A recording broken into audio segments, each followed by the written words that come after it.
ఇప్పుడు మీతో నల్లధనం ఉందనేది కాదు, నల్లధనం ఉండే వాళ్ళు కూడా చాలామంది కూడా ఇలాంటి ట్రస్టీలలో డబ్బులు డొనేట్ చేయడం ఇట్లాంటి చేస్తున్నారు. దాని వాళ్ళ దగ్గర ఉండే డబ్బుని వైట్గా మార్చుకోవడానికి, ఇన్కమ్ ట్యాక్స్ నుంచి చేసుకోవడానికి కూడా ఆశ్రయిస్తుంటారు. ఇలాంటి కూడా ఏమైనా ప్రోత్సహిస్తున్నారా? మా ట్రస్టు ఎవరినో చూడడానికి కాదు. మా మంత్రిలో ఒక ట్రస్ట్ ఉండేది. నేను ఇప్పుడు ఆ పేరు చెప్పదలుచుకోలేము కానీ ఒక ట్రస్ట్ ఉండేది. బాగానే ఉంటుంది కదా, ఒక ట్రస్ట్ ఉండేది.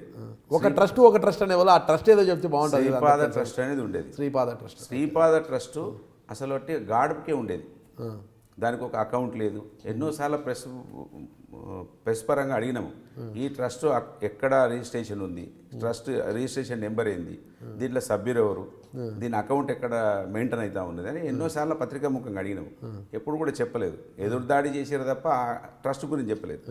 కనుక దానికి భిన్నంగా ఉండాలి. మనం ఒక పద్ధతి ఉండాలి. అసలు ట్రస్ట్ అంటే ఒక రిజిస్ట్రేషన్ ఉంటుంది, నెంబర్ ఉంటుంది, దానికి మెంబర్లు ఉంటారు, పైసలు ఎక్కడి నుంచి వస్తాయో చెప్పాలి, పైసలు ఎక్కడికి ఖర్చు పెడుతారో చెప్పాలి, దానికి ఆడిట్ ఉంటుంది, ఇవన్నీ ఉంటాయి. ఆ పద్ధతిలో ఉండాలనేది ఆలోచన చేసి ఆ ట్రస్ట్ కన్నా మనం భిన్నంగా ఉండాలి, గొప్పగా ఉండాలి పద్ధతి ప్రకారం. అటైనా ట్రస్ట్ అంటాం కానీ ఒక కుర్చీ ఉండదు, ఓ అకౌంట్ ఉంటుంది, ఓ డైరెక్టర్ ఉండడు, చైర్మన్ ఉండడు, ఎవరు ఉండరు. కనుక దానికి భిన్నంగా ఉండాలనుకున్నాము. దానికి భిన్నంగా ఇవాళ మాది ఆడిట్ కూడా జరుగుతూ ఉంటుంది. మీకు అన్నీ ఉన్నాయా? కుర్చీలు అన్నీ ఉన్నాయా? మా ఆఫీస్ ఉంటుంది, ఆఫీస్ మేనేజర్ ఉంటాడు, దానికి రికార్డు ఉంటుంది, మాకు అకౌంటెంట్ ఉంటాడు. అట్లా ఒక పద్ధతి ప్రకారంగా పెట్టినాం. కానీ నల్లదళం ఉన్న వాళ్ళు ఉంటారు, దీన్ని ఏమంటే అంత చర్చకు పోము. మేము ఎక్కడికి ఉంటామంటే మంత్రి వరకే ఉంటాం. పెద్ద రాష్ట్ర రాజకీయాలు, దేశ రాజకీయాలు అంత దాకా కూడా వెళ్ళండి. కాస్త ఈ ఇంటర్వ్యూలో కాస్త బయటికి పోయినట్లున్నారు మీరు. మంత్రిలోనేనా, రాష్ట్రంలో ఏం జరగడం లేదా, మంత్రిని గురించి అని ఇంతకుముందు మీరే మాట్లాడారు. మంత్రి వరకే పరిమితమైన మీరు బయటకు వచ్చి తొంగి చూశారు కదా. ఇప్పుడు ఏ విషయంలో? ఇసుక దందా గురించి వచ్చినప్పుడు బయటకు తొంగి చూశారు కదా అంటున్నా. రాష్ట్ర రాజకీయాల గురించి నేను రాజకీయాలు అనలేదు. ఇసుక లారీ కింద పడి చనిపోయిన వాళ్ళనే మీరు అంత పెద్దగా చూస్తే ఎట్లా? జనరల్గా చనిపోతూ ఉంటారు. ఎన్నో వెహికల్స్ ఐడెంటిఫై కాకుండా ఎంతోమంది చనిపోతూ ఉంటారు. సో అక్కడ వర్తించని నిబంధన ఒక ఇసుక లారీ కిందనే పడ్డంత మాత్రమే మీరు పెద్దగా చూపించే ప్రయత్నం చేస్తూ ఉంటారు అనేది నా భావన. కనుక ఇసుక లారీ కావచ్చు, అది ఎమ్మెల్యే కారు కావచ్చు, ఏదైనా కావచ్చు, ఒక రూల్స్ అనేటి అన్నిటికీ ఒకటే ఉంటుంది తప్ప ఇసుక లారీకి వచ్చే వరకు ఒకటి, కంకర లారీకి వచ్చే వరకు ఒకటి, మట్టి లారీకి వచ్చే వరకు ఒకటి, అట్లా ఉండదు కదా అనేది నా భావన. ప్రమాదం అనేది ఎవరికైనా జరుగుతుంది, నేను ఒప్పుకుంటుంది. అది రకరకాలు ఉంటాయి. ఇసుక లారీల కింద పడేటప్పుడు ఎలా జరుగుతుందంటే, ఇసుకను అక్రమంగా తరలించేవాడు మైనింగ్ అధికారులు లాంటి రెవెన్యూ అధికారులు అంటే పోలీసులలో కన్ను గప్పి తొందరగా బార్డర్ దాటాలనే ఉద్దేశంతో వేగంగా ఎటు పడితే అటు నడుపుకుంటూ పోతాడు. కాబట్టి ఆ వేగములో కారణంగా అమాయకులపైన ఎక్కించుకొని పోతాడు. కాబట్టి అది చాలా ప్రమాదము అంటారు. అంటే రోడ్డు మీద వెళ్ళేటప్పుడు డ్రైవర్ నిర్లక్ష్యము లాంటి ఇతర నిర్లక్ష్యము ఏ విధంగా జరుగుతుంటే ఆ ప్రమాదాలకి దీనికి అసలు పొంతనే లేదు. ఒక ఎమ్మెల్యేగా ఉంటున్న పుట్టా మధు గారు ఇలా మాట్లాడడం అనేది కరెక్ట్ కాదేమో అనిపిస్తుంది నాకు. నేను ఆకలి తెలిసిన బిడ్డను, కన్నీళ్ళు చూసిన బిడ్డను. కనుక ఎవరి చావు అసలు జరగద్దు. అన్యాయంగా ఆ చావుకి మరి ఎవరు కూడా ఆ చావుని పూడ్చలేము. కానీ మీరు ఇసుక మాఫియాను పెడుతుంటే నాకు బాధ కలిగిస్తుంది. సో ఇసుక మాఫియా లేదు అనేది నా భావన. ఇసుక మాఫియా జరుగుతలేదు అనేది నా భావన. ఒకవేళ జరిగితే నిన్ను ఉక్కుబాదం పెట్టిరు కదా, కనుక అసలు జరగనివ్వం మేము.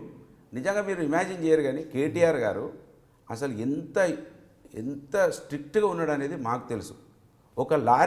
నేను ఒక లారీ మా కార్యకర్తకి ఒక లారీని పంపించిన ఇసుక కోసం. ఏదో ఒక ట్రిప్ 3 ట్రిప్పులు అవసరం ఉండే.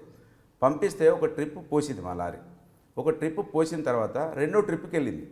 రెండో ట్రిప్కి వెళ్తే అక్కడ ఆపేసారు మా లారీని మీన్స్ అంటే మా కార్యకర్త లారీని ఆపేసిన తర్వాత నేను పీఓ గారికి ఫోన్ చేసిన, సార్ ఎండీ గారికి ఫోన్ చేయమను. ఎండీ గారికి ఫోన్ చేసిన, సార్ మంత్రి గారికి ఫోన్ చేయండి, మంత్రి గారు ఇగో పంపించారు, ఈ లారీ నిన్న ఒక ట్రిప్ పోయింది, మళ్ళీ వచ్చింది అని ఫోన్ చేసి.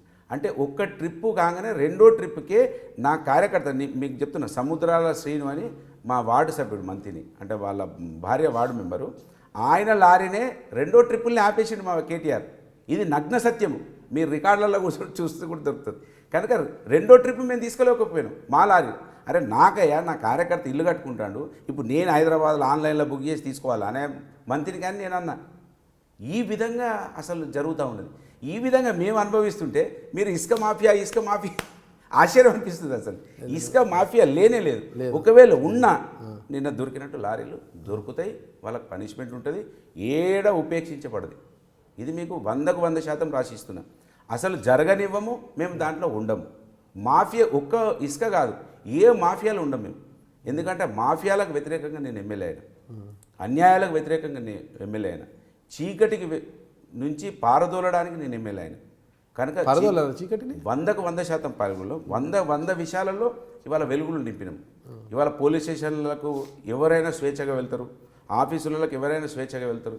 ఇంతకుముందు నిర్బంధం ఉంటుండే. నిర్బంధం అంటే పోలీస్ స్టేషన్కి ఒక కాంగ్రెస్ వాళ్ళు వెళ్ళాలి. అసలు పోలీస్ వాళ్ళు నన్ను చూసేవాళ్ళు కాదండి. పోలీసు వాళ్ళు నేను పోతున్నాడంటే ఎస్ఐలు సిఐలు నన్ను చూసి ఉరికేటోళ్ళు. ఎందుకంటే మీరు అంత డానా పుట్టమదును కలిస్తే ఇబ్బంది. ఆ రోజు నాతోటి ఛాయ్ తాగిన ఒక సిఐని కరీంనగర్ నుంచి ట్రాన్స్ఫర్ చేసేసారు. కనుక చాలా అరాచకాలు ఉండేటి. వెలుగు తీసుకొచ్చినాము. మీడియాల ద్వారా వాళ్ళకున్నటువంటి రాజకీయ కుటుంబము, ఆ రోజు ఉన్నటువంటి నాయకులకి పెద్ద పెద్ద ఐఏఎస్లు ఐపీఎస్లు ఉంటారు. మాకు ఐఏఎస్లు ఐపీఎస్లు ఉండరు మా కమ్యూనిటీకి.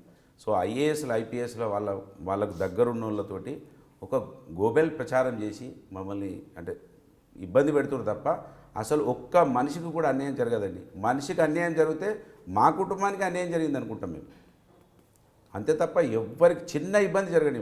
మేము ఇవాళ ఇంకా 4 సంవత్సరాలు కాలేదు, ఒక్క నిర్ణయం కూడా తప్పు నిర్ణయం ఉండదు.